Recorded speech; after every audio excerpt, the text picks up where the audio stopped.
you not entertained? Yes, sir! We'll have a real good time! He's Dave, and I'm Dallas, and this is Vintertainment. We have opinions on just about everything. Sometimes those opinions are spot on. Sometimes they go down easier with a glass of wine. This is Vintertainment, the wine and entertainment pairing podcast.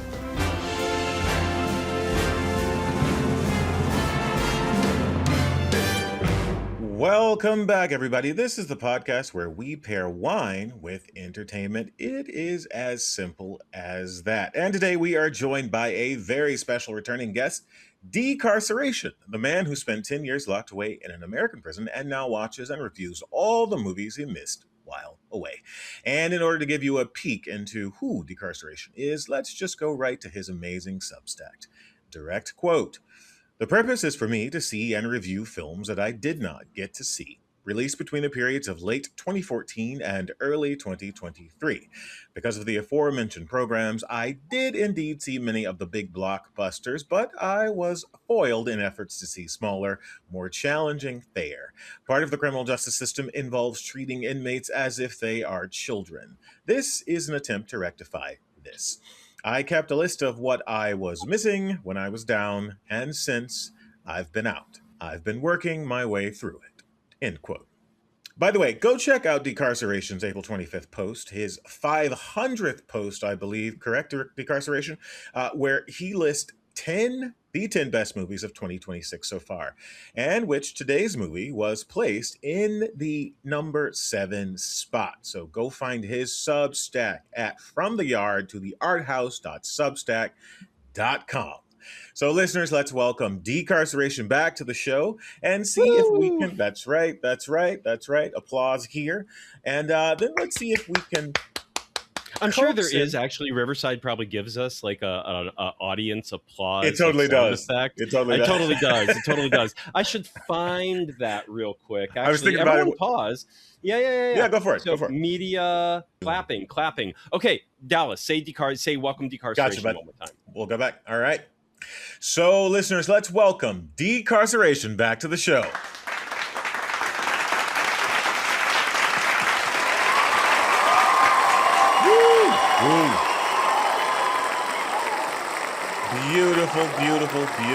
Beautiful. The throngs of listeners applaud you deeply, Decarceration. Now, we need to see if we can coax you into telling us what you've been up to lately, what's annoying you about the world, and generally what's pleasing about it, specifically cinema. So, Decarceration, tell the people what you've been up to. Man. Well, I'll tell you, I mentioned off the air how I was not feeling too well today. I'm a little bit under the weather.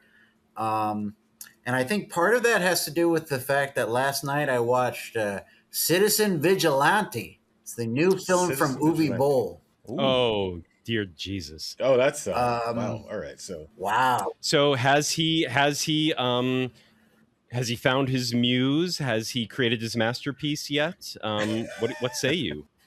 Why is he still so bad at this? Oh, I know exactly. Oh, wow. Like it's really. I mean, look, he's good at boxing. I could get into. He's good at boxing. I could get into how like horribly racist this movie is in a really stupid way. No. It's really offensive, but it's also just really badly made. Like, who is this exciting for? You know?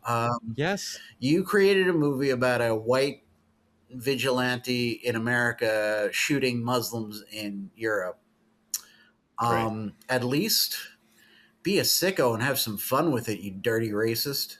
Wow. Come on, like that's a quote of the episode right there. I mean, like, there's like execution style killings at one point where he's like getting behind people, and it's like, I don't know where to put the camera. You know, we're going to get a shoulder. We're going to get like the butt of the gun. We're going to get 5 different perspectives that do not match in any way.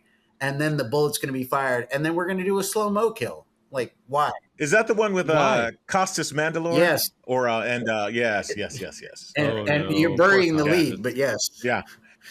Oh yeah, that's his Hammer. Hammer time. Army Hammer. Yeah. I guess he plays it Yeah. like motionless. Yeah, exactly. He plays it like an I'm emotionless face palming. robot because he can't Exactly. hold his nose the entire time, but he's terrible in it. So here's a How is question, he in Decarceration. this? Here's a question, Decarceration. Is this a movie we should discuss and do a deep dive in? Because I you think have it's a some movie really acute Nope. feelings. Nope. I am not doing Uwe Boll. No. Are you going to cannot- cover it I- on your Substack, Decar? I put it up on Letterbox, Okay. and It doesn't fit the timeline for the movies he covers on. the Substack. That's true. in the Yeah, notes in the notes area of Substack, I'll put modern reviews and link Okay, to yeah, my Letterbox. But this movie should be buried 6 feet under. Wow. Like this movie, Yeah, we will have a link to his Letterbox and his Substack down in the description of this episode. I've seen a lot of Uwe Boll movies by now. Actually, he made Assault on Wall Street after like the banking crisis of 2008. So it was like a righteous anger sort of thing, which is sort of like the way he feels a righteous anger about the immigrant situation in Europe and in America. But that one at least, had like some. Had the right bad guys. It had some dirty, cheap thrills to it. Like it had That's a great way to say that, action Dave. sequences. That's a great way to say and, that. Yeah. And it made sense in a linear way. This movie feels edited like he just, picked the scenes out of a hat and just said, that's going to be the 4th scene. That's going to be the 6th scene. Yeah. That's going to be the 7th scene. Did Uwe Boll do Postal as well? Yes, he did. Yeah. Yes, I've heard that it might be the closest thing he's ever made to an authentically enjoyable, fun movie, but I still haven't seen it, so I can't speak from experience. Pretty fucking far. Okay. It's bad. All right. It's bad. So Uwe Boll has yet to make a decent film, truly. That's- And yeah, I don't know how he's still so bad at it, especially when he got so good at boxing. He could box a film critic. Like, we don't actually know how good at boxing. Yeah, this movie kind of makes me So- want to box him, actually. I know. Oh, Well, wow. the movie made the other film critic want to. Well, and then the film critic made him want to box film critic, and film critic was like, "Fuck yeah, let's box because I hate you." Calling you out, go Uwe ahead. Boll. You heard it here first, guys. Decarceration. It's true. On Vintertainment. Like, go ahead and someone who's actually been in an American penal system wants to box you. I might say no to that one, Uwe Boll, but we shall see. I'm going to go All right. post. So let's get to our subject for today. Folks, we covered in the episode right before this one the 2004 film Sideways. By Alexander Payne. Of course, that film follows a duo named Miles and Jack as they venture through wine country on a boys' trip in celebration of Jack's upcoming wedding day. Sideways was a well-received, critically acclaimed box office smash that spawned 3 sequels to the novel, but director Alexander Payne never wanted to film a sequel.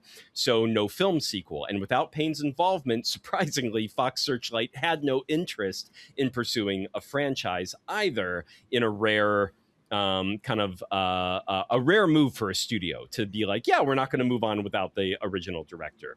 But today's film corrects that glaring black hole in our IP-laden culture, starring 2 characters named Miles Jr. and Jack Jr., the sons of the main characters in Sideways. So let's get to business. Decarceration. Tell the people what film, what pseudo-sequel to Sideways you chose to talk about and pair today and why. Listeners, hey, what's up? I don't know if you remember my first visit to the Vintertainment fellas here. Good gentlemen here. But we talked about, at the time, we talked about movies that were kind of like fake, didn't really exist. And Fake movies within real movies. Yeah. Great episode. Go check it out, guys. yeah, fake, but in this case, we're talking about an entire mythology that was actually invented. So this film, The Napa Boys, which I've seen twice now, I've enjoyed both times. It is meant to be not the sequel to Sideways. It is the 4th film in a spin-off series of Sideways. So basically, Right.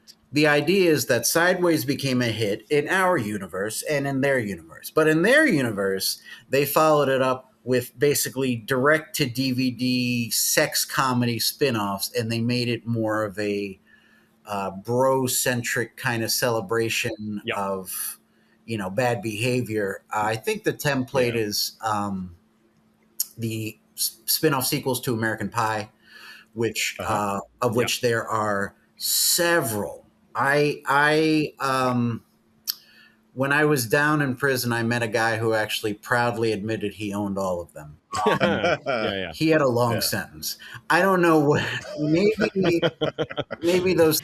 For owning. I would like to say That's but he admitted he owned the Book of Love or whatever. The Naked Mile was another one. Like these movies where it's so far removed from American Pie, and it's so much. And one of the characters in today's movie is even called Stifler's brother, in sort of a nod to the Stifler character from the American Pie movie. So this is, it's like this is within the universe of the continuity of American Pie, which we're going to talk about that later because I actually had a conversation with the director about this.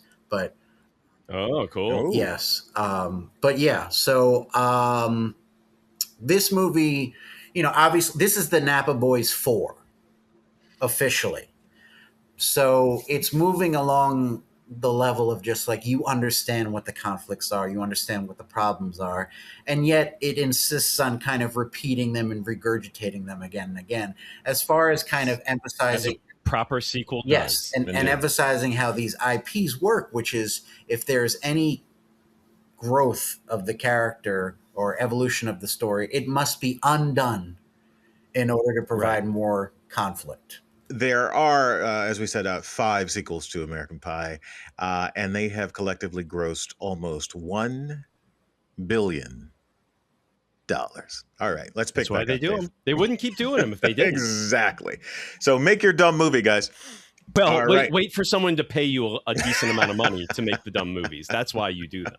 Make your dumb movie because they're actually work for hire, indeed, and whatnot. Indeed. So this movie is, of course, it's just called The Napa Boys if you're looking for it on streaming and whatnot, if you're trying to rent it or buy it on streaming. But when you play the movie, it is officially The Napa Boys for the Sommelier's Amulet, if I'm getting the full title correct. Perfect. And why did you want to talk about this? Well, I knew you guys would have an affinity for this sort of thing because this is a movie about wine. Although it is the fourth, ostensibly, on paper, it's the 4th film in this series, and they have gone far away from really knowing anything about wine. The idea is that they just kind of churn this out as quick as possible. And so they stop paying attention to the smaller details. So this is not really superficially, it's a wine lover's movie, but there's really nothing to suggest that you know anything about wine or even the sideways mythology. Right. One of my favorite moments of this movie is even talking about how quickly they churn out the movies. They have this fun joke where it's like how quickly they make wine in this movie is hysterical. Yeah. Like you get to one scene and their friend is just stomping in a barrel and he's just like marching, like I'm stomping the grapes, and then someone's pouring it out a spigot as he's stomping the grapes. Like the wine is just made passing like that, glasses like snap off. of the It's fingers, beautiful. right? And even at the very end for the competition, they show up with grapes and make the wine on the spot and then enter it into the competition. So there's a sense like the movie itself is sort of like, you don't care about the details of wine. Like, fuck that. Like, this is just, we made wine, we're drinking it. It's ostensibly about wine, but it's also about how quick and cheap and easy we can churn this shit out, including the wine. So it all kind of goes hand in hand. It really does. They do a great job of getting kind of a meta on both fronts with film and the sort of, wine cinema. So now it's time for our wine question of the week. Let's see if these boys can get it. If Miles Jr. were given another nickel for slinging Pruno, that's another nickel for slinging Pruno, how much time would that mean? And for what was the extra time given?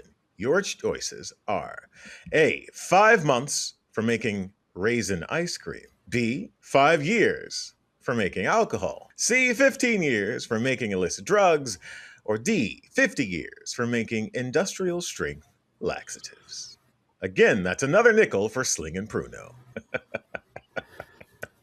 I have no idea. Decarceration. Are you following the lingo on Yeah, this? I'm familiar with Pruno, but I don't know if we use the terminology at nickel. That's new to me. But I'm gonna say it's B. I'm gonna say it's B. Although there is, For making alcohol. yeah, we made some booze in prison, and It's Pruno, huh? Interesting. Did you make it with prunes?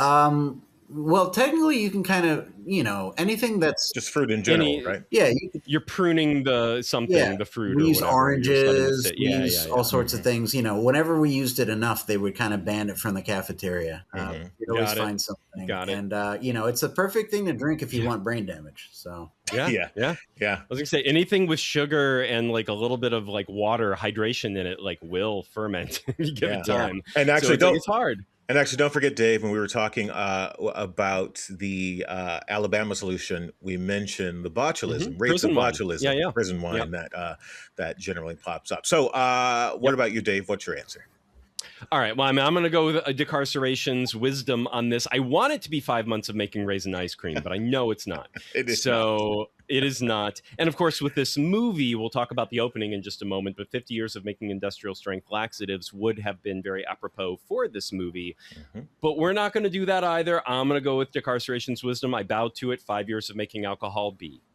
That is correct. So a little tricky here. Another nickel is prison terminology, what they call classic prison terminology that was used prior to his time. prior to the 1950s for an extra 5 years or a 5-year stint. And Pruno. Dallas is like, I've only read early 20th century prison novels. I don't know. I don't know the lingo outside of that. yeah, I don't think, I was down for 8.5 years, not 10 years actually. So I'm less badass than you made me sound, but there you go. There you go. I just want to go on record as saying, like, and this should give you kind of an idea. I never ever heard anyone say the clink.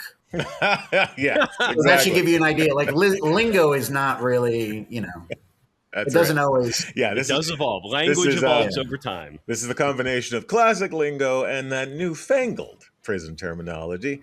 But correct. The answer is 5 years for making alcohol.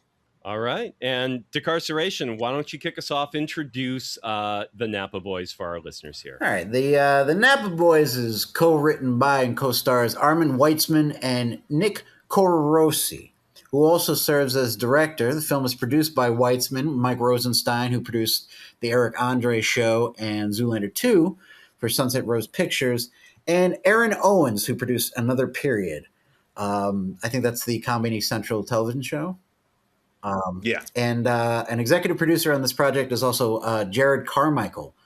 All right. And a quick bit of ELEVAGE for the Napa Boys. ELEVAGE being when a wine is aging in a container before being ready for release, like in a stainless steel or an oak barrel. So it's the development and making of the film so that we have a little bit of context for the conversation. So the Napa Boys, much like the original Star Wars, is presented as the Napa Boys 4, the Sommelier's Amulet, a fictional fourth installment in a franchise that does not exist. The central joke is that audiences are dropped into an established cinematic universe with recurring characters, unresolved storylines, and references to prior adventures that technically were never actually made, though in this fictional universe they were very much made.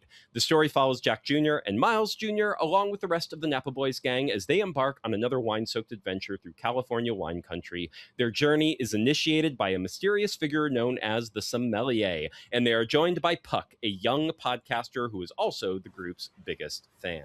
That's right. Director, writer, actor Nick Corrossi is a longtime member of Los Angeles' alt comedy scene and had multiple episodes of Clip Cup, a fake Tosh.0 style show starring Corrossi's Craig Healy character, which led to a single episode of a fake Louis style dramedy called Cuplicated. He would even serve as head creative for Funny or Die. In 2012, a website appeared featuring a video entitled Miami 1996, something like a party video turned snuff film created by Corrossi without authorial trace. But arguably, Corey Rossi's. I love his name, by the way. I It is hate a his great. name. I hate his name so much. Oh my god, Rossi. I can't do it. It's a great tongue twister. I'm calling him Nick this whole episode. I just want you to know that. Keep All going. right, that works. That's funny. But arguably, Corey Rossi's best work, Hector, 2014, a film about the making of a film by one Nick Corey Rossi that becomes the last surviving relic of humankind in the year 3200, is likely the one that will be cited as the first sign of true talent in his AFI tribute in 50 years. This is attested by critic Nick Pinkerton at the 2014 Borscht Film Festival when he stated, "I can't say if Nick Corey Rossi takes himself seriously as an artist, but I certainly do." Armin Weitzman is an improv comedy veteran stemming from his tenure at UCB and his frequent collaborations with Harris Whittles. The team of Corey Rossi and Weitzman were working together at the Americana Mall in Glendale, California, and found themselves inspired by the cinematic memories of their youth, specifically strange franchises and straight-to-video sequels from earlier eras. Soon, they found themselves brainstorming the idea for a film with a central question at its core. And that question was, what if the film Sideways had become a huge franchise with endless sequels and spin-offs? Setting themselves a major task, the two got to work world building, which involved, among many other things, creating a fake franchise universe, satirizing sequel culture and cinematic universes, lampooning California wine culture, recreating the chaotic ensemble comedy energy of early 2000s studio comedies, and blending the absurdist comedic style with gross-out humor. The two built an elaborate mythology around a non-existent trilogy, and eventually a script was completed. Sunset Rose Pictures produced, featuring the talents of Mike Rosenstein, Aaron Owens, Armin Weitzman, and executive producer Jared Carmichael. But it was perhaps the DIY relationship-dependent financing that did the lion's share of the work, as the creators drew on their social circle to accomplish this lofty filmmaking goal, evidenced by the cast. The film premiered in the 2025 Toronto Independent Film Festival's Midnight Madness lineup. While it wasn't the biggest title at TIFF, it generated a disproportionate amount of conversation because audiences weren't quite sure what they were watching. And because some people literally walked out in huffs and scoffs, but mostly because of the wine barrel scene, which, if you've seen this film, you know it well. In spite, or perhaps because of this love-hate relationship and buzz about the film, Magnolia acquired U.S. distribution rights. It is, at the time of this recording, available to rent or buy on most digital platforms. And I will say it's a shame they all walked out because of the wine barrel scene, because there were many more reasons to walk out. Absolutely. They just stuck around and kept going. That comes so early, but that comes so early. Right. And they should have stuck around. So as you all know, we can get wonderfully long-winded around here with our deep dives. So this time we're going to keep it brief. We're just going to give a brief synopsis, really a premise of this movie, and then we're going to get to the discussion. There, to say this movie has a plot is kind. We are not going to be so charitable, and we're just going to give you the premise, and you just got to watch the movie for the humor. It's not really about following a story per se, but as already mentioned, the film follows Miles Jr. and Jack Jr., heirs to the legendary Napa Boys legacy, a group of wine-obsessed adventurers with a long and supposedly famous history as they reunite. Jack Jr., by, I'm going to call him Nick, and Miles Jr., by Armin Weitzman, the presumed heirs of Payne's original Sideways, have gone their separate ways after years of raking in fame and fortune as America's #1 wine guys. But when their old pal Mike Mitchell, faces imminent defeat in a wine competition against the nefarious Squirm, played by Paul Rust, it's up to Jack and Miles to get the gang back together and save the day alongside Stifler's brother, played by Jamar Malachi Neighbors, and new fangirl Puck, played by Sarah Ramos. That's where the movie is. It's about this wine competition, and they need to both they kind of lose their way, and they physically have to get to the wine competition and somehow make the wine Right. that is going to win the competition, because they ruin the original wine in the wine barrel scene. Let's talk about that opening. Let's just talk about kind of like how this movie starts. Like Decarceration. When did you first see this movie? Yeah. I saw this, I think around February. Okay. And It was in theaters? yes, it was in theaters. Later, I saw it again, kind of like a special screening with the director was there, Corre Rossi. I just want a Scooby-Doo episode where Scooby has to say that name over. Corre Rossi. And so I've seen it a couple times, yeah, and so sparsely populated both times, the audience. I think the second time they really got it. The first time you could hear individual laughter, like really strong individual laughter, which kind of reminded you of who was in the theater not laughing.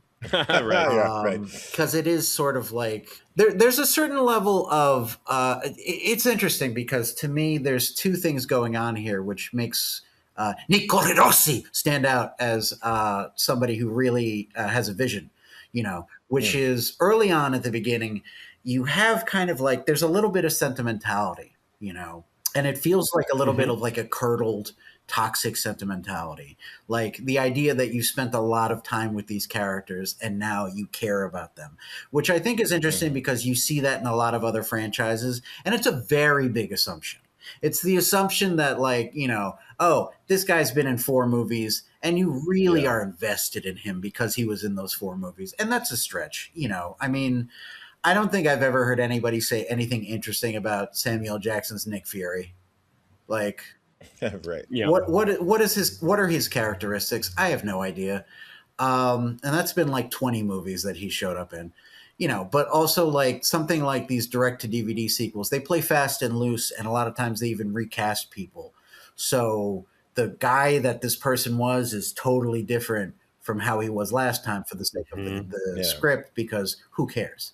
So, there is a little bit of, he does find a way to inject a little bit of sweetness, but it's like toxic sweetness. It's fake sweetness, which I think is really kind of an interesting commentary on the genre here. So, it's a sense of contempt, I think, for the movie. I think his work is an act of film criticism first and spoofery second. And I think that's going to rub people the wrong way because they like movies. They like bullshit movies. They like movies that, they like sequels because you get to see your favorite people again, even if you don't know why they're your favorite people and you haven't thought about it. So you're right. He does sort of lead with the criticism rather than the sort of pure sort of spoof of it all, because there is lots of highbrow comedy and also sort of lots of lowbrow comedy. And it does this weird job of like, I'm gonna disagree with the highbrow comedy. I don't think there's a well, I say highbrow in reference to the lowbrow, like because the low points are I mean you can't get much lower than shit in a wine barrel and coming in a wine barrel, and then having the guy drink it at the table and see it. So visibly, visible. Like the glass is not like it's a wine glass, so you get to see what he pours into it. Like honestly, and here's the thing, like we'll have this we're having this conversation, so we'll have it, but like that was my favorite moment of the movie. For sure. I think it's one of the few moments in the movie that actually works because of how far it goes. Yeah. And it goes to this length of absurdity that you're like, all right, you've leaned in far enough. Like you are leaning at such an angle at this point. I think this is now working.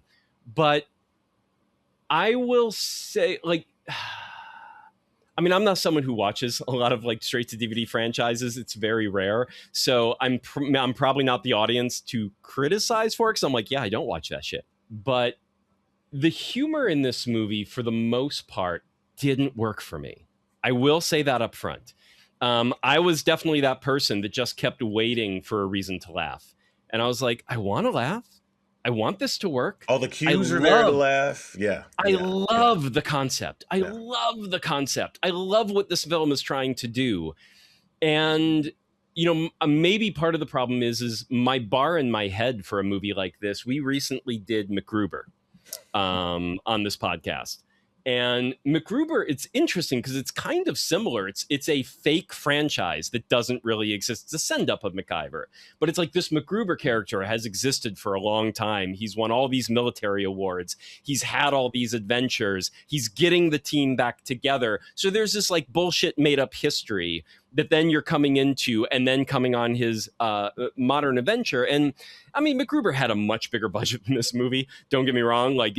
So I'm not talking about production values. I'm not talking about what MacGruber was able to do.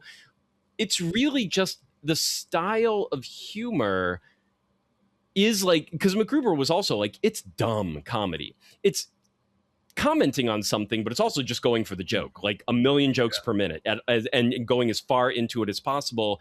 And that one works for me beautifully. And this one, oh my God, did Napa Boys keep me at arm's length almost the entire way through with a few moments. I'm just going to say that up front, but I will say the barrel scene. I love the barrel scene. I think that was brilliant. I will say this film does seem like, and in the research, it seems like they workshopped this concept in improv somehow, because everyone can, a lot of the people connected to what they do clearly have improv background. So I'm imagining the improv of even them sort of world building while they were working at the mall, working on the script, kind of, and I'm not a huge fan of film or television that really kind of gives over to the improv style of creation. That's why I really dislike a lot of the shit that comes out of SNL.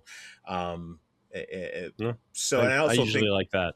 Yeah, it's always a problem with me. It's always feature length can be tough though. Feature length can be tough because then you're watching a sketch comedy. You're watching a sketch for maybe a little too long. Yeah. And the performances definitely made me feel like a lot of the scenes were very much improv on the spot. While the cameras rolled, and then they kept the ones that they wanted. Yeah. This film also, even in the beginning, it seems like there really is great attempt at critique. Like there really is great attempt at critique, even with all the stuff we were mentioning earlier, Dave, about how he really kind of weaves lots of commentary about film and franchising and Hollywood and even sort of the wine world, right?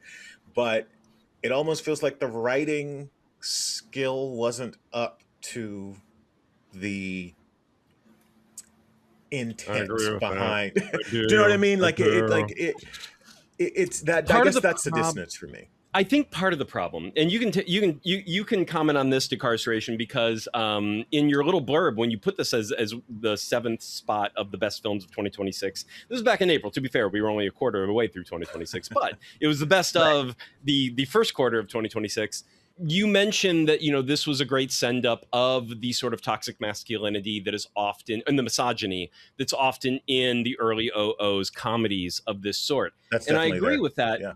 But they pick Sideways, which is such an odd, I think it's both, they picked it because it didn't have sequels, right? It's like, this is something we can make a bullshit franchise out of.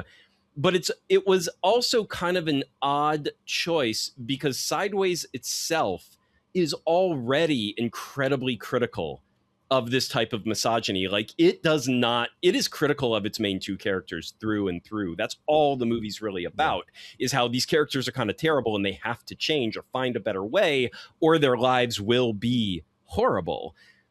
And so then you get to this movie where there are a lot of moments throughout this movie that are direct nods to Sideways, like the running down the hill where Miles Jr. has the wine bottle and Jack Jr. is chasing him. That's directly out of the movie. The sex scene where it's like the two girls and the two guys go back and, the one guy. And then, of course, they make it's basically the send up where he's like, go fuck her, man. Fuck her. Go, blah, blah. And it's like, okay, I get it. But it sits a little weird and uneasy just because it's like, it's a send up of something, but it's just like, I mean, I guess, but I'm not sure what I'm getting out of it. Yeah, fundamentally, I actually, I do think I disagree with you because I think it's a really interesting critique of Sideways, because Sideways was this people's favorite. I think it won the Golden Globe for Best Picture. It might have. I only know about the think so. Academy Award for Comedy screenplay. division, Yeah. so not Yeah. as, but that movie, it's a critique of that, but it's also sort of an endorsement too. Like, I don't want to leave them off the hook for that. It is a bro movie, it is a movie about men behaving badly. It's not, Sure. Yeah. and even based in the idea of like, oh, we're going to hook up broken Paul Giamatti with Virginia Madsen. Like, okay. Yeah. But I mean, okay. I mean, again, but the way the movie actually plays it out is like, yes, Jack is a bro. He's an asshole. Yeah. And he's like, we're going to get you laid. That's all he cares about. But then Paul Giamatti, like in action, like he and Virginia Madsen have to hit it off the right way and naturally. And when even Paul Giamatti is like, no, I got to be more like Jack. Let's just go out and kiss her. She rejects him. And it's very good at showing that. I think you say don't let Sideways off the hook, but I would say rewatch it to really know what I feel like it's such a weird choice to make this type of criticism about, because the movie is so good at not being that. American Pie, sure, that's its own story. The actual sex comedies of the time. Yeah. I mean, I see what you're saying and I agree with what you're saying. I think there's a nugget that you can kind of critique Sideways about. But as far as your reading of it, I think that makes it more of like a counterintuitive choice, which I think is part of the joke. We're going to mock the misogyny of early 2000s comedies. Okay, and the I one see we what you're picked saying. was I see what you're saying. I see what It just, yeah. I see what you're saying. For me, I just feel like, this movie, it's too many layers without purpose. And at to that point. To your point, Decarceration, Dave, in our discussion last night, we did, admit that, on the surface, Thomas Hayden Church's character seems like the asshole, with his overt lies.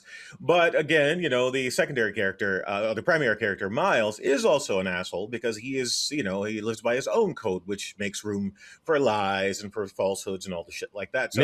So He lies throughout the first half of the movie, and like the movie's very plain about it. Like this guy's broken and he's a dick. And so that idea, I get that sort of idea of that early 2000s soft, wine fueled masculinity being the thing they're sort of skewering here. I can see that. I don't necessarily think it's enough to kind of support what they're attempting to do in this film, but I get that as a sort of a jumping off point for sure. I see it. Yeah. Two things I want to mention really quick. One, have you guys seen we mentioned it before, that short he did, Complicated? Have you seen it? No, I have not. Okay. The essence of that, it's online. It's like 20 minutes or something like that. And it's brutal because it feels like a very harsh mockery of the idea of comedians moving into like soft drama. It's very much a parody of Louis. Louis C.K. show. Interesting. Okay. Yeah. I was thinking Steve Carell too, when he tried to become like an indie dramedy guy right off of The Office and whatnot. Yeah. Well, I think it's more about like the shows and the structure of the shows. Okay. Like we're going to have a comedic idea, and then we don't have a comedic idea to get out of this. So we're going to land on a dramatic point, like it's like how it becomes like a formula. So Complicated is like both like exploring that formula and then also kissing its own ass, like pretending to, acting like it's a very important show. Yeah. That's so funny you say that, because the Louis, I don't know if it was the first one, but there was a good 10-year period where a lot of those shows came out, and you're right, that central concept was comedic. The people, the architecture of the show, they were all comedic actors. Like I think Baskets is another example of that. Are you familiar with Baskets? Right. Yeah. So interesting. I never thought about Better that. Things, also the Pamela Adlon show. So it's like, it feels like a vicious critique because some of those shows were good, and I think that's the acknowledgement there. But it's like, we're going to take funny people, but be serious about them. Like it's really kind of toxic, and it's like a 20-minute short, and there's so many little jokes in there that are just like mean, that are just like, this needs to stop happening. It doesn't matter if it's good or not, but we need to. It's so dumb. Like it feels more like I have more freedom in this formula, so I can be lazier. So I don't have to be funny. I can just, Mike Mitchell's in it, who is the heavyset winemaker in this movie in Napa Boys. Right. Yeah. He shows up in it, and I think there's a couple other familiar faces, but it's short. It's like 20 minutes, and it feels like a. The funniest thing is that it feels like a best of compilation of the show, but they keep implying that the show hasn't aired yet. So like, it's really just so far up its own ass. So it's really like it. That and I that's saw true that here before. too. Yeah, That's yeah, so true here. My God.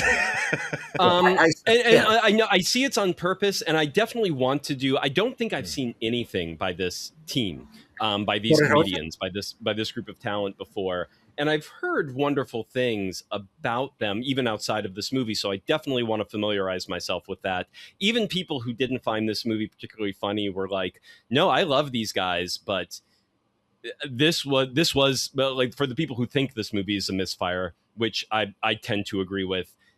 They love their other stuff, so it's like it's plainly not like their style of humor, their approach to material like this tends to be something that works for folks overall. So I definitely want to check out more. But there is something about this movie where I'm like, I get what they're aiming for. I'm sitting there really wanting to get like I get the joke, quote unquote, but it's just not. I'm like, yeah, it's absurd, but I'm not enjoying myself watching this or laughing out loud. So there was some wall there, and I'm not 100% certain what it is, but my guess is it was just, again, going back to the MacGruber comparison, because again, MacGruber, toxic masculinity, misogyny, like that character was a complete asshole. Like, I mean, everything about him was he was homophobic. Like, the more you kept following him, the more you were like, oh my God, this guy's god awful. Why is he our hero? And Napa Boys is definitely going for the same thing. But yeah, there was something that this wasn't clicking. Whereas I find MacGruber a comedy masterpiece. So they're doing the same thing, and one completely works for me and one completely doesn't. Dave, I have a question. Dave, Dallas, either one of you, just really quick. Dave, for your comments, I think it would be really good to provide a certain context. Could either of you guys explain why exactly?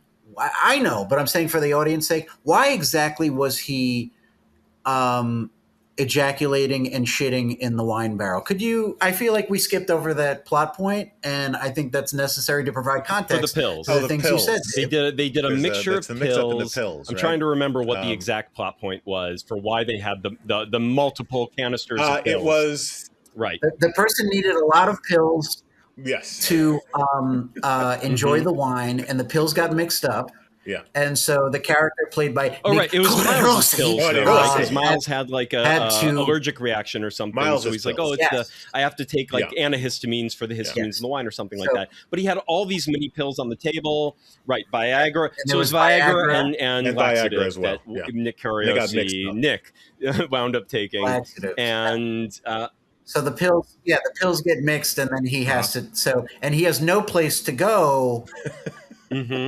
But the wine barrel holding the wine is very good friend. The wine barrel around 5 feet away, I'm by like, the way. you could have done it on the ground would have been better. Like, I don't know why you had to do it in the wine barrel. Anyway, but it's funny. That is an authentically funny moment. Go ahead. I just want to emphasize that's the context of that. So we're not, so people understand who and why, there was ejaculate and feces in the wine. Yeah, it's all that scene, that intro scene is all set up very well. Like, honestly, it's probably the most effective, I mean this, the most effective scene of the entire film. And the problem is it comes at the top of the film, and everything else sort of, I don't want to say it pales in comparison, but it definitely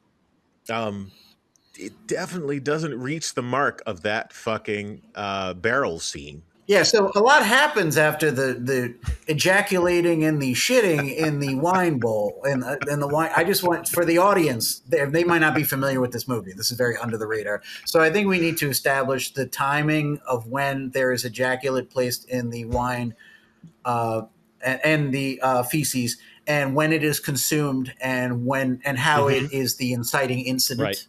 for the second act. So audience understands, like, oh, when did the ejaculate come Well, in? but they got to watch the movie and that's too. who Like, I don't it want came to from. ruin everything. It's the So- best moment because they it's gotta so watch the movie. Yes, I unexpected. hope. Whatever. I hope everyone. But Yes. But I then hope when they everybody pour it is into the able to, glass, yes. and then you get to see him drink it, and even I love when he's like, "Oh, you didn't need." Oh, it's like, "Oh, this is there's shit and cum in this wine. Never mind. You didn't have to drink it." And then he's like, "Oh," and the little spittle flies off his mustache and everything of the shit and cum. It's wonderful. And it's telling that character that's played by David Wayne, Yeah. and which is kind of a tell for people who want to get the vibe of this film, because David Wayne, I always thought in his movies, he has a naked contempt for anything that moves the plot forward. Mhm. I say that Yeah. as a compliment. I love that. I think the joke is way more important, and he will take on a script or a story which actually, has a structure, and he will say, Yep. yada, yada, yada, they got Sure. over here. Sure. Mhm. They got over here instead. They moved. So I think the I spirit agree. of I that agree. is implicit in here, where it has that Right. that kind of, we're going to wallpaper over things. But the additional joke to that is also Right. in the budgetary restraints of this, which feel accurate to a fourth Yeah, I agree with that. direct to And yeah, the Agreed. plot is beside the Agreed. point, while Yep. also So being the completely plot- nonsensical. Like, they give it a plot, and even the way they move from place to place. Like, if you think about it for half a second, you're like, wait, he just has to show up at the festival, but he's not going. He finds the grapes in these magical grapes in the forest, and it's like it's like 5 grapes, and he's like, The and then we're magical gonna go back grapes. and make wine with them, but we're gonna make it in the second as like none of it actually makes sense as a plot. And then, of course, don't even get me started with the amulet and the sommelier. Well, this is after he fell to his death. That's after he fell to his death in the Kind river. of. I mean, he off-screen fell, and we completely. didn't know what was So- happening, and then then they survived. Yeah, but Right, they're, right. they're They think talking they about died him because like they he's didn't come dead. back. So yeah, There's this other element. Mhm. There's the Wet Hot American Summer. Have you guys seen this film? That's sort of another sex comedy, sort of group sex comedy from the early 2000s, I guess. And there's that idea of them sucking and fucking their way down the West Coast, right? That's that's kind of clearly another sort of dig into that toxic masculinity you were talking about, decarceration. Another, I suppose, layer to it. So after the shit and wine scene, decarceration, talk to us about what is right with this film. sure. I think it's interesting. You have like these segments that are doing multiple things. Every time you move into a new segment, it's doing multiple things. On the surface, it's telling this very not terribly engaging story about these guys who have to complete this very abstract, not really explained rite of passage, even though they're in their 40s, which is the sort of thing where they talk about, like, I think they're late 30s, actually. I think they're in their late 30s, and it's just like one of the characters is a virgin, I think. No. Right? Yes. I'm not sure. Yes. But like it's basically just like you can't exist unless you have sex. Right. Like you're not a real person unless you have sex, which is, that's a very extreme version of the how sex drives the narrative in a lot of those films, and it's almost always a man, it's almost always boys being boys, that sort of thing. And so it goes into sort of like really curious areas, but then it kind of zigs when you think it might zag. Like the scene where they bump into the character that's essentially Stifler's mother, the MILF. Right. They talk about the MILFinator. Her name is the MILFinator. Yes. Yes. And she's this older lady who seduced all of them, probably in earlier movies that we didn't see, which, by the way, there's more than 4. I wish they had There's more gotten than 4, Virginia that's right. Madsen to be the MILFinator. That would have been perfect. Right. That would have been half the budget right there, Well, and Stifler, one of the other funny jokes, So- the actual laugh out loud moment, was when we first see Stifler's brother. He was, I think it's Miles Jr., who like kind of glances and is like, doesn't look like him, because it's a black guy. Right. Jamar. And then the MILFinator is an old white lady on top of that. So yeah, the joke continues. Yeah, which, but that scene with the Milfinator is so interesting because they play it with that weird tenderness. It's a straight scene. Like there's a couple of jokes, but it's basically a straight dramatic scene. And it's like, it's sort of an answer to those movies where they said like old woman with sexual desires. This is crazy. Like they kind of like objectify her and other her and make her seem like she's a weirdo. And here she's just a very sweet person that they want to take care of. And then she helps move the plot along in very mundane ways. So it's a very counterintuitive choice, but it's also a choice, again, based in that sense of like film criticism. Yeah. And so we also have to acknowledge that this movie is existing within multiple continuities. Firstly,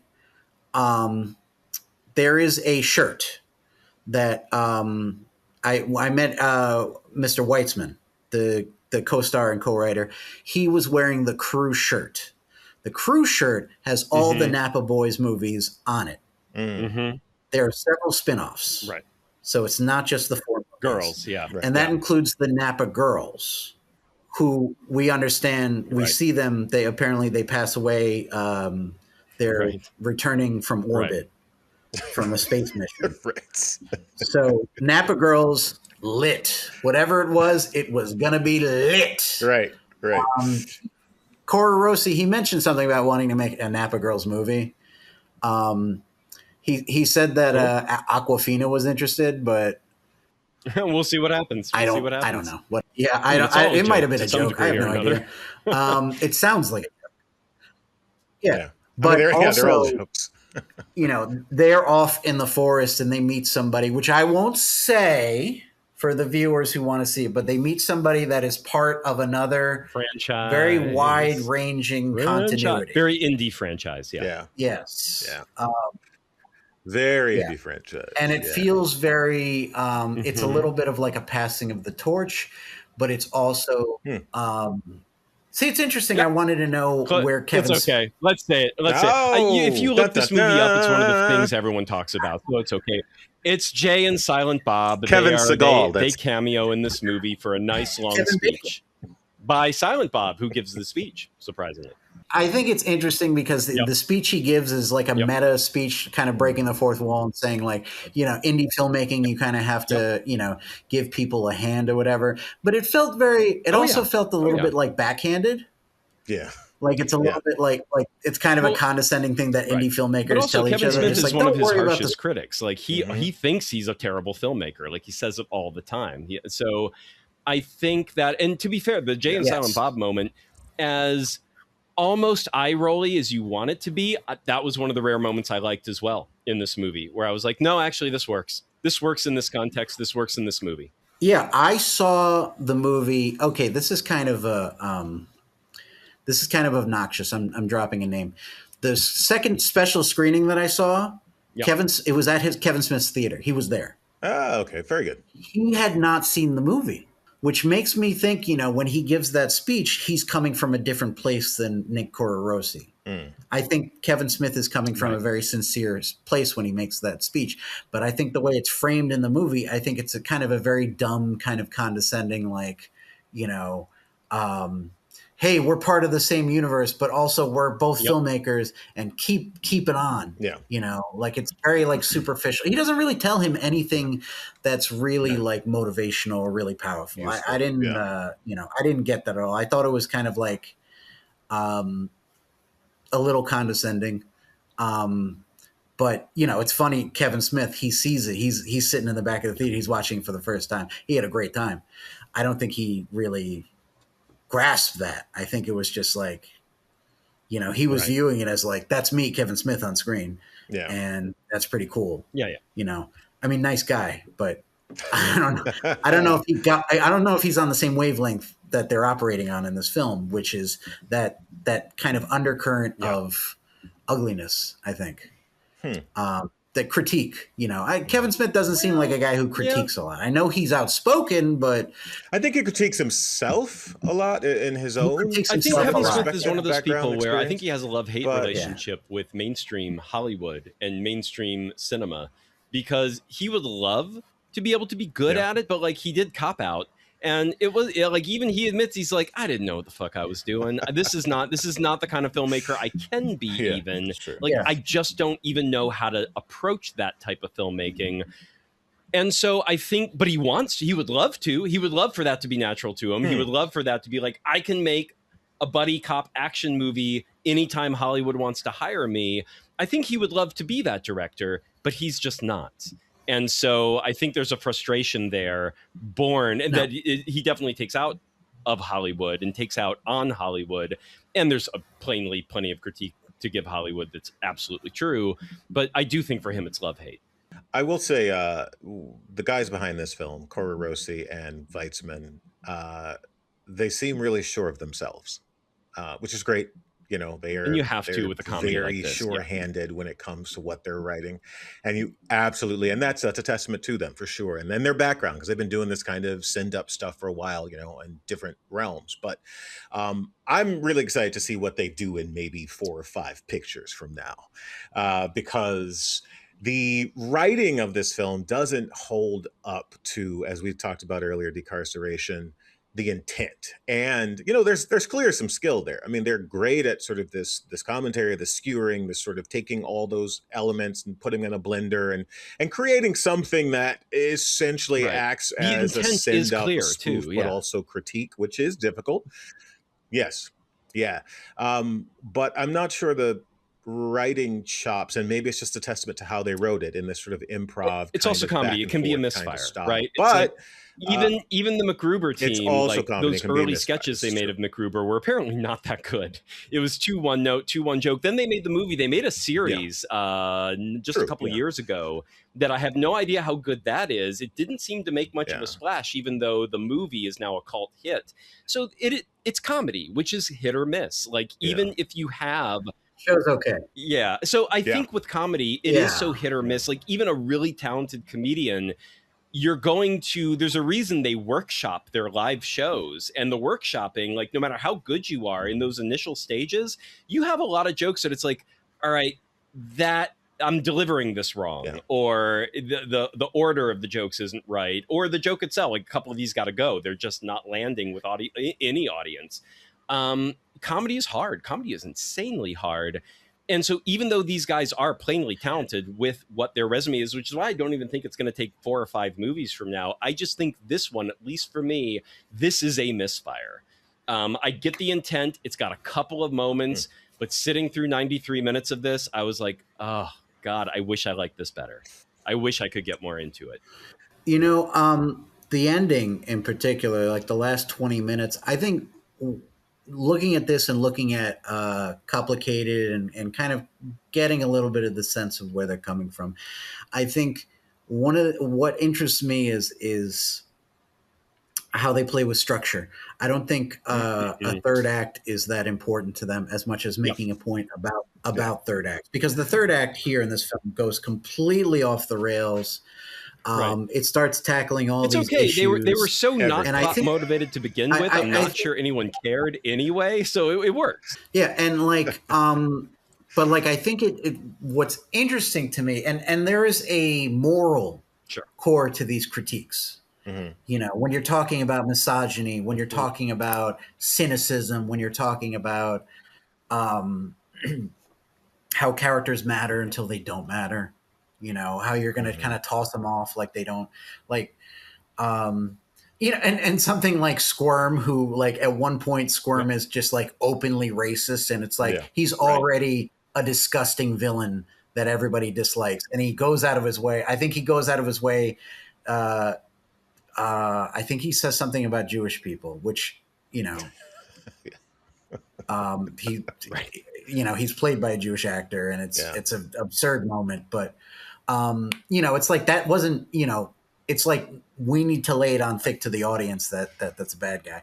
But like, with all this stuff, I think it's sort of like kind of finding a way to tie a story into a certain morality, which I think the movie faints at on purpose. You know, like the whole idea of like, there's an element involving a school shooter at the end of the film. Yeah. Okay, that was a funny moment. That was a very funny little moment. It's like we but had again, all our I'm fun, not sure all what our bad exactly boys it was behaving badly. critiquing. That's what I'm saying. Like it's you make these movies, but you feel pressured to have like a Right. moral To tie it ending up in a bow with the that morality. everybody learns Yeah. a lesson. Yes. Well, so it's like we behave badly, and it's like, but we learned our lesson at the end. It's kind of like, go with me for a second here. Go with me for a second here. Okay. It's kind of like, there's a quote from Joe Dante. They offered him a chance to direct Batman in 1989, and he turned it down. And he said the problem was, I was more interested in the Joker than I was in Batman. And the seed of this idea is that you have a lot of people making like blockbuster movies where, they're more interested in the violence and the gore and the trauma than they are in the victory and celebrating the characters. You watch the Transformers movies and you're not like, I hope they get out of this. You're actually hoping, like, I hope they cause as much violence as possible. Right. For these 2.5 to 3 hours of punishing screen time, please, and that's an attitude where it's like, I'm making art to indulge in something. So like American Pie sequels, what are they made for? They made for cheap thrills. But as a filmmaker, as a storyteller, you feel compelled to like attach a moral idea to it, even if it's not organic. So, real question: are you saying that the filmmakers were attempting to skewer that on top of everything else, or that? Okay. Yeah, it's like all these characters are going to behave badly, and then at the end, we need to give them a moral victory and something that they learn from, and some way that they make the world a better place. Okay. And Act 3 was them skewering that. Because nothing else in the movie did. Got it. Yeah, Right. passing the baton. There's there's the new Napa Boys at the end, the young people, which one of those people is actually playing a character from the American Pie sequels. Okay, got it. So it is also an American Pie sequel. Okay, Napa Boys 4. I'm going to say one thing. As a writer, I occasionally do this thing where I will write a screenplay that is just so chock full with references that the average person won't get. That I'll create a screenplay with footnotes. It's an actual thing I do, and I think this film, not that it necessarily deserves it, but it would be interesting to see a little compendium that walks up on the side that has scrolls on the side with a little sort of reference. Honestly, I think this film would do so much better and be so much more interesting and dynamic with a pop-up. That's a great reference, Dave. A pop-up video kind of treatment. Sure, and that's probably true. I do still have to question though if you need a pop-up video to be interesting. Like to anyone outside of and I get Decarceration. You're a film critic by trade. And I feel like this movie's just a little too insider, a little too up its own ass in terms of all it's trying to do and the way it's trying to do it, that it's just not for or cannot even get its anything across to anyone It's else. difficult to bridge that gulf between I agree. I would say the film is an academic or an intellectual exercise first and a comedy second, which is not a great idea commercially. right. And I find that great. And I find that I don't funny. know if it's academic. I don't know if it's academic. Yeah, but I mean, I get that it's critiquing things, but it's every scene you're critiquing one specific idea. Sure. I think every scene, yeah. there's something out of left field. Where even the George Lucas thing. Yeah, Excuse me, not let me put Lucas. Francis Ford Coppola. Coppola, yeah. Francis Ford Coppola, the Megalopolis thing, yeah. Let me put this out to you though, because this is something that kind of drives me nuts. So you're a comic book guy, right? I have been. You know Grant Morrison, yeah? Yes. Okay. So Grant Morrison, praised by so many people. He is a good writer, but he can be very self-indulgent. And a lot of the times people will state how it's like, oh, look, buried in this panel on this page, he set up something or there's a symbol of something that then pays off many issues later in another random ass panel in the background. And I'm like, okay, right. But, and it's referencing something very meaningful and very literary. And I'm like, okay, cool. But you're the writer. You have full control over your story. You have a life of having watched movies, read books, whatever. you can litter your work with references. You can litter your work with critiques on things. And that's not a skill in and of itself. That's just you unloading stuff that just happens to be in your brain as the writer. And you're unloading it in random order. And you have something to say about everything, but it is just sort of like a bleh. Right. It's kind of a vomit draft of stuff.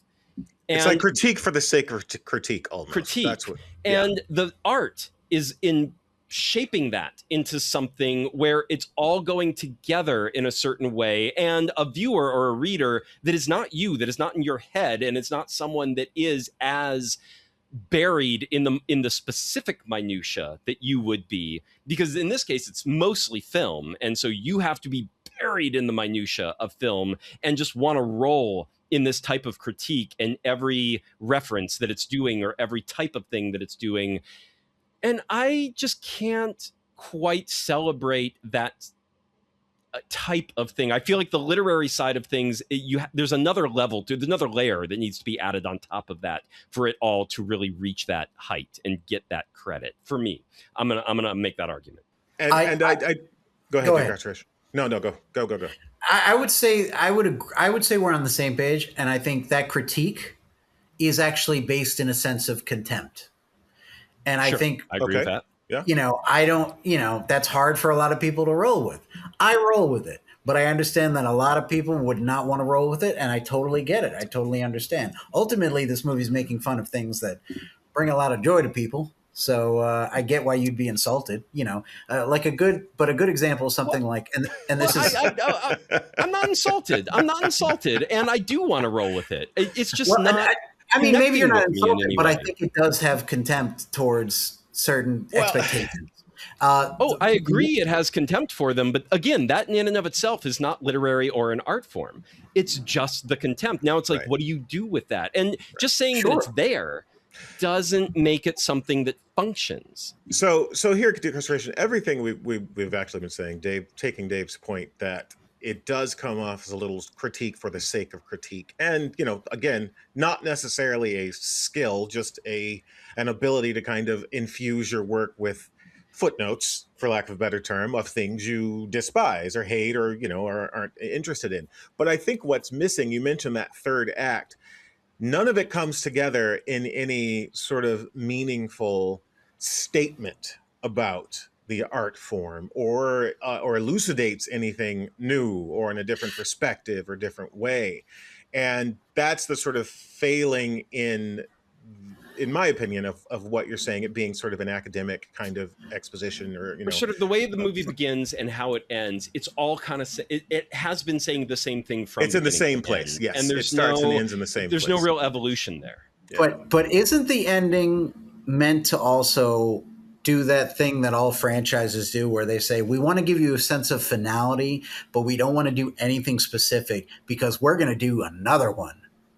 I think you But see if you're that just a lot. doing the same, I think if you're just doing the same thing you're skewering than other, pieces, you don't really take it any place else. You're just mirroring the exact thing you hate without adding anything on top of that or evolving it or, I mean, you're adding the contempt. I don't know. But you're saying I dislike this. and I just think for me, I needed something more. I needed one level more to enjoy what this movie was doing with its contempt. Whereas instead, it's like, we're fun. It's like we're joking around plainly, and we have contempt for these things. And I'm like, cool.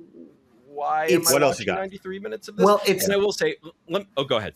It's specific. I mean, that's the thing. It's hyper specific, and I felt like, Which goes back to the Grant Morrison point. Grant Morrison. yeah, Yeah, exactly. Like I haven't watched the American Pie sequels. Mm-hmm. So I'm not, I don't necessarily, there might be nuances that I'm not getting here, but like an example of something like the Napa Girls sequence where it's just like, okay, so we've established they're Napa Girls and we established that they're well known and they probably have their own movie, which I know canonically they do based on what they've said. But so in the movie, the characters find out on the news. They're like, oh, no, it turns out they died coming out from orbit. We don't see it. We don't hear it. Now think about what a Napa Girls movie would be where it would end on a cliffhanger, you'd have people who would be very interested in that. And then the cliffhanger resolves off screen in Napa Boys 4. Like that's Sure. That would have been great. You know, but I'm saying that you have that in the movie. That's showing like that's another layer of like super specific contempt. You're showing contempt to fake audiences of a fake movie within a fake franchise. None of that exists. Right. It's the artifice of it. Right. Sure. And that's again interesting on paper, but then what are we getting out of that? And but that's also just Dave. That's also just showing us what is already true. Like you're showing us that it's fake, it's contempt about this sort of the genre. Right. But I guess my issue is if it had taken all this stuff, presented it the way it presents it, by sort of just laying it out in this sort of exalted kind of, you know, satirical way, and then at the end found a way to tell us why this is a gross misuse of this genre or these archetypes or these tropes and what they could have evolved in, or what, you know, why it's misused, what the potential is, that would have been, I suppose, a journey rather than just sort of presenting this sort of the anger and, you know, lack of interest in these tropes. It doesn't go anywhere. It doesn't go anywhere. But I mean, it is fun. But I don't disagree. I don't disagree. I mean, we do disagree. We do disagree. But it is fun. I will say it is fun, and it is fun, and something I always say here. And that's comedy in a nutshell. To be fair. And Dave kind of derides me for it. Sometimes I do weight the try heavily, and I really enjoy, number one, the level of work they did put into this, because you're right, there is a lot of work in this, in the sort of mining those old tropes, those old films, and, you know, all the sort of minutia of all the films that they sort of reference. So there is definitely a lot of work there, and clearly there is an interest in critique, and they're probably thinking critically about all the stuff they're doing. But that writing skill and world building on top of that initial feeling of hate or disdain doesn't necessarily pay off yet. But I'm excited to see what they do in the future. My big observation is that I agree with everything you guys are saying. I disagree with the impact of it, and my reasoning is based on a lot of different things. But pretty simply, you know, I walked out of this movie and I thought about it a lot, and I thought, like, well, you know, they're parodying this, they're making fun of that, they're analyzing that, they're going through this sort of, they're exploring this sort of cultural cynicism within this type of pop culture. It's very, very specific. Are we really doing anything about it? And then like, are we saying anything about it? Okay, maybe not, you know. And then I just realized, like, nobody else is doing this. This is the only time I've seen this sort of thing. Like it you know, again, it has the echoes of stuff that I've mentioned, like the David Wayne stuff, whatever. But David Wayne doesn't go into this sort of critique, you know. It's not really. I don't know if I agree with that. I don't know if I agree with that. Well, actually, qualify what you mean by no one else is doing this stuff, and specifically what they're doing. No one is. As in regards to this specific movie, no one's going into kind of like this like sanctioned corporate misogyny that we had in the early 2000s. It's kind of like a response to, you know, feminism, where it was more like a crowd pleasing sort of, you know, Judd Apatow school of filmmaking, where it's just like these movies were total sausage fests, where the girls were just a total pain in the ass, ruining it, you know, which again, I think they're sort of making a subtle joke of it, because one of the actresses that's a girlfriend in this movie is played by a porn star. Like, I think that's a point. I think they're making a point, you know, but like, you know, in general, like, I think that era needs to be answered for. You know, that I just but I do feel like Sideways is a strange choice. I have to go back to that. That's why it's funny. It's why it doesn't work. Is they picked the wrong thing to send up, because it just doesn't fit the mold. Yeah, but that's why because it's kind of a non sequitur. But then you leave your audience without a frame of reference, really. But then you leave your general audiences without a frame of reference for. Once you introduce Stifler's brother, they get it. But that's the thing. Kind of. Had they taken the dude, where's my car, right? Too Or obvious. approach, but is it though? It had what? How does Okay. this film change? Had they taken another duo from that sort of toxic masculinity era, and They had to take something. See, it's more critical if they take something with prestige, to emphasize how much that seeped into that place. Interesting. Again, I got to go back to MacGruber, that just did this so much better because it did all of this. It did all of this. We're MacGruber fans around He was here. that misogynist person. All he did was fuck. All he wanted to do was kill and fuck. And he not only fucks I'm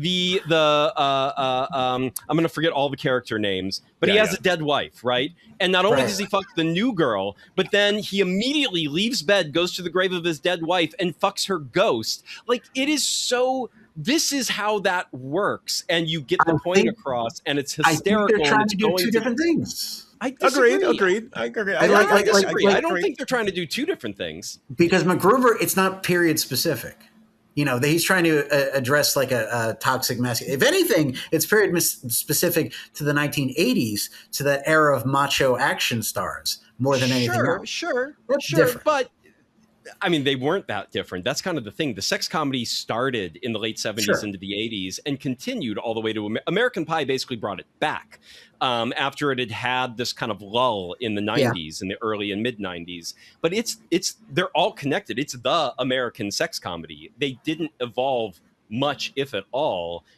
Only in like the specific things that, because you had to be period specific, but the broad strokes of like how we treated female versus male characters, what the sex comedy was, what the titillations were, what the bad behavior was, that did not change. I don't think MacGruber needs to fight the Napa Boys. I do. Well, I think he only said that so it happens. I know. I'll write I think that. he only said that so they do it. I'm writing that tonight.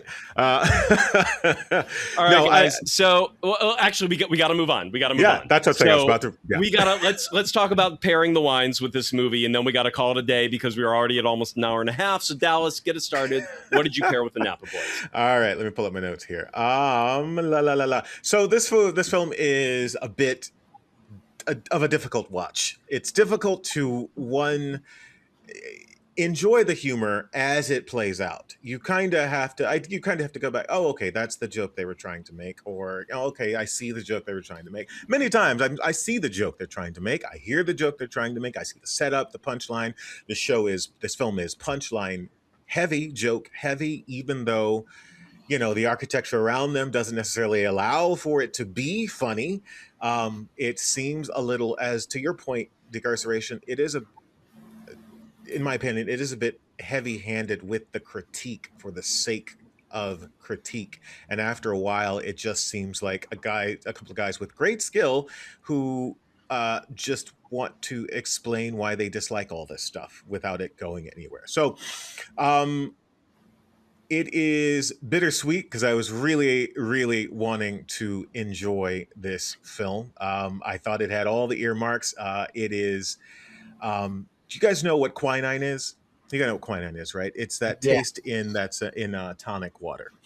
I couldn't find a simple wine to match with this. I was going to go get a box wine or some tequila. It was all over the place for me. But a few episodes ago, years ago, Dave and I went to a non-alcoholic alcohol shop, and they specialize in these tinctures.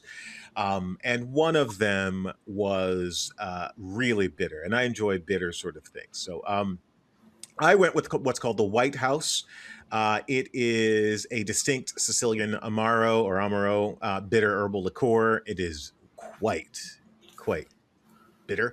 It's produced in the Marsala region of Italy. It uses a Marsala wine base, blended with a bunch of botanicals, and namely the gentian root. Gentian root is a sort of a tangy, bittersweet sort of note, and it also has cicona bark in it, which is where that quinine flavor comes from. It is exceptionally medicinal. And many people absolutely hate it. and it's I enjoy it. It's great over ice cream. Dave, you might enjoy it. So yeah, that's my pairing. I want to see where these guys go, but this film just it feels more like an essay of emotion than a complete sort of cinematic experience. Yeah. I'm surprised it wasn't a Merlot. Yeah, right. How about, did you pair something Decarceration for today with Napa Boys? Nope. Nope, that's a no. All right, I don't know wine. Some Pruno. Here's Pruno. Some We'll- Pruno. Yeah, so it's toilet Botulism and water. Napa Boys. Botulism and Napa Boy. It's toilet That is water. what- Yeah, it's Toilet water, baby. they make All it in right, the so- toilet. I'm sorry. Yeah. Sorry you had to Speaking of find out. Merlot, it's not Merlot, but I was thinking this movie is very much meant to be, in many ways, shitty sideways. Right? That is what it's trying to be. That is what it's like. It's funny, outrageous. The characters are shittier. The outrageousness is shittier. And when I say shitty, I don't mean in quality, but just in like, yeah. It's like nothing refined about, Right. It's like we are going for lowbrow. We are going for, I know there's criticism here, which Decarcerate and take Decarceration's take our take. I will actually, in the Substack post for this thing, I will take Decarceration's blurb that he put when he made this one of the top 10 movies in 2026. I'll put that blurb and another blurb, and I'll be like, you pick. It's one of these blurbs. You're gonna think it's one of these blurbs, and it's gonna be up to you to decide which one it is for you. But for me, this movie was very much shitty sideways, and sideways, Paul Giamatti loves Pinot Noir. It's all he waxes poetic about. He is, we mentioned in our episode on Sideways, he is a Pinot Noir. Like, he's temperamental, he's difficult. He can be coaxed into being nice, but he is not a crowd pleaser by default. It is something that, and I think in this movie, people are going to have to see what Decarceration sees in it, be able to extract that from it in order to enjoy. So, okay, I'm like, what is a shitty Pinot Noir out there? Like, what is in fact the shittiest Pinot Noir on the planet as far as the vast majority of people are concerned? Because I do think while you're, especially right in the opening, when you are watching poor Armin, if I'm remembering his name right, Miles Jr., you're watching him sip the shit and cum filled glass, and I'm like, what's a wine that's going to make you feel right there with him? And you are sipping the shit and the cum of American sex comedies throughout history, leading up to this moment. And guys, that is Meiomi Pinot Noir. It is the one and only. It is the best-selling, top-selling Pinot Noir of any price point in all the world, mostly because no one else makes this much Pinot Noir under a single brand. Now, Meiomi used to be the reason it is such a popular thing, yet so shitty. And Meiomi is the thing that in blind tastings, like blind tastings bring out the truth in so many things. Like so many like wine people and sommeliers, they blind taste Barefoot. They blind taste Two Buck Chuck. They blind taste Yellowtail, and they like it. And they like often. it, man. Like it happens all the time. Not Meiomi. Every single time. It is like, this is the worst thing I have ever fucking tasted. It is a thing. Meiomi, once upon a time, it came in the wake of Sideways. It was 2006 it was founded, right in the Pinot Noir boom, because Sideways had just happened 2 years earlier. And this guy learned how to make a $22 bottle of really good California Pinot Noir. So it was affordable, it was a budget point, and it was so popular that he sold it in 2015 to Constellation Brands, which is one of the biggest brand owners of alcohol, spirits, and wine. Not many bigger. In America. Nope. And they now, who knows where the grapes come from? It is all through California. And there is anywhere from 15 to 21 grams of sugar in any bottle of Pinot Noir. And just to put that in perspective, an actual dry wine has less than 1 gram of sugar in it. Once you surpass 2 to 4 grams, you are way outside of the dry wine category. This has almost most of them, I think when someone did a test recently, it was like 19 point something grams. That is halfway to a can of Coca-Cola, which has about 39 grams of sugar in it. So this thing is a sugar bomb. It is poor quality Pinot Noir fruit. Pinot Noir, as we discussed yesterday, you can't blend it with anything. When it's bad, it's bad. So I think go buy yourself it is still kind of $22 to $30 for a bottle Right. of Meiomi Pinot Noir. It's shit, but it ain't cheap. So go spend that money on Meiomi Pinot Noir, and then you drink that shit and cum filled glass of Pinot Noir, thinking about Sideways, but watching the Napa Boys the whole way. And I do think whether you're on decarceration side of things or my side of things, that is actually very fitting for this movie. And it's going to put you in the right mindset and the right attitude in everything. So that's my pairing. You heard it here first, guys. Dave loves Meiomi. That is not what I said. Quote I of the said day. that is what Quote you of the need day. to Quote of the drink day. while watching Napa Boys. All right. Thank you so much for joining us today, Decarceration. Tell our listeners one more time, where can they find you for all your reviews, which are far more better written than any of our blah, blah, blahs? Well, thank you for the compliment, you dirty liar. The Substack is From the Yard to the Art House. From the Yard to the Art House.substack.com. And I think I'm at Letterboxd, if you want, letterboxd.com / From the Yard.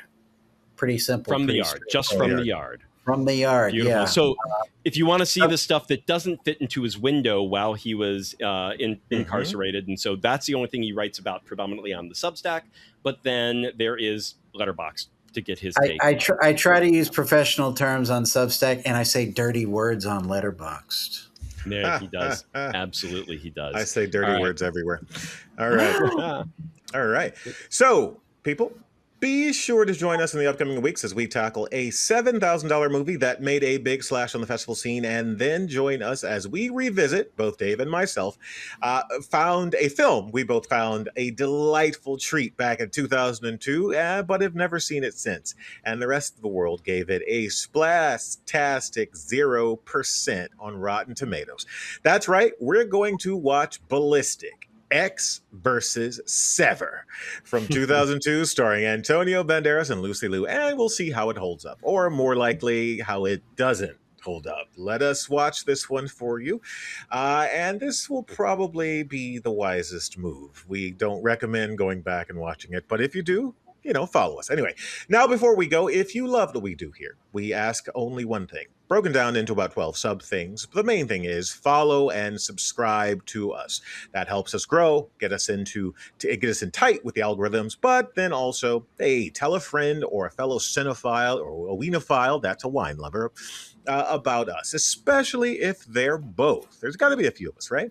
Like a few dozen crazy bastards like us in the world. So they should all be listening to the one and only wine and movie pairing podcast in existence. And even better, and to endear yourself even more to our completely self-obsessed hearts, go follow us on Substack. Just go to Vintertainmentstudios.com. That's Vintertainmentstudios.com, where you can interact with us, find bonus wine and movie pairings, and also make sure to check out Wine Cellar Cinema, our new micro cinema. You heard right, our new micro cinema built inside a wine shop here in Mid-City, Los Angeles. So if you find yourself in town, look for us. We might be showing something.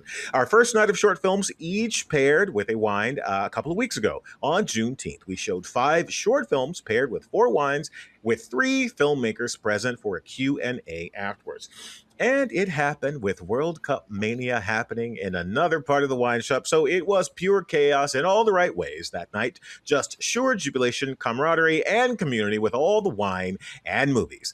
We're already planning our July event. This will continue roughly once per month until we die. So the hard part is over because we're both over 30. Keep up with all our upcoming Wine Cellar Cinema events by heading to winecellarcinema.substack.com, and also follow us on the gram at Wine Cellar Cinema LA. And many thanks to our sponsor, the place where Wine Cellar Cinema takes place, Curated Wine Shop. No idea where to begin finding a wine that pairs with your movie? That's okay. Almost literally no one does. But Curated is here to help. They accept every entertainment-inspired challenge and will curate the selection to match your palate. Just tell them what you're trying to pair with, your budget, your preferences, and they will show you the way. Curated is a boutique wine shop on La Brea Avenue, Mid-City, Los Angeles, founded and operated by peeps currently and previously part of the entertainment ecosystem. Johnny, Kelly, Allison, Mia, they're all fantastic. Go meet them. They carry an ever-changing, wide-ranging selection of small lot artisanal wines, from the known and comforting to the completely unique reds, whites, rosés, oranges, sparklings, dry wines, sweet wines, everything in between. Go check them out if you're in the LA area. Find them at curated-wines.com. They do ship, so you can just order something online. Curated-wines.com. Vintertainmentstudios.com for us Vintertainment Bros, and winecellarcinema.substack.com for all things Wine Cellar Cinema, and from the yard to the arthouse.substack.com for our very special guest today, Decarceration. Thank you so much for listening. We will be back in 1 week with another wine and entertainment pairing for your Vintertainment. Ciao. Later, guys. Bye. To the grape.